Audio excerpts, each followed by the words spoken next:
Чи мэдхгүй газараар алхаж байтал тэр газарт өмнө чи байсан мэт санагдаж байсан уу? Яг тэр үед мэдрэгдэх сонин чихүүд сүрмээр юм шиг мэдрэмжийг дежаву гэдэг. Энэ нь Францаар аль хэдийн харсан гэсэн үг. Хэдхэн секундын турш цаг хугацаа ахаад тоглогдож буй мэт. Одоо болж үзвэл хачирхалтайгаар давтагдж буй юм шиг мэдрэгдэнэ.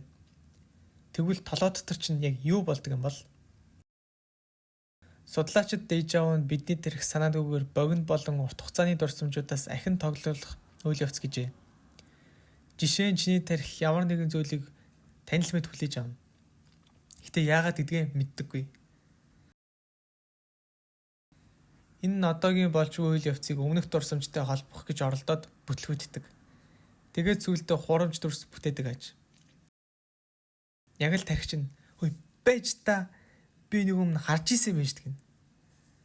Дежаву нь ихэнхдээ залуу, бүтээлч хүмүүс, сониуч хүмүүс тохиолддог ба тэд анализ хийж ихэнх цагийг төсөөлж өнгөрөөдөг болохоор аж. Мөн ядаргаа, стресс, эсвэл юмд амархан сатаарах үед илбэг тохиолддог. Зарим судлаачид бүр энэ нь эрүүл тархинд тохиолддог зүйл гэдэг ба тархинд ямар нэгэн алдаа байна уугүй гэдгийг шалгадаг гэдэг байна. Гэтэ мэдээж зарим хүмүүс юмсыг илүү гүнзгийгээр хардгийн адил тэдний өгдөг тайлбар нь цаг хугацаа, дурсамж, ухамсар хоорондоо яг л хүрэлцэж буй мэт. Магадгүй дежавунд бурхан багш бидэнд мэдрэхүй ямар хэврэг гэдгийг сануулж өгч болох юм. Тэгэхээр дараагийн удаа дежаву тохиолдвол пауз аваад тархиндаа хэсэг амрах цаг хугацаа өг. Учир нь чи өмнө хизээж байгаагүй өнгөрсөн дээр зогсож байна.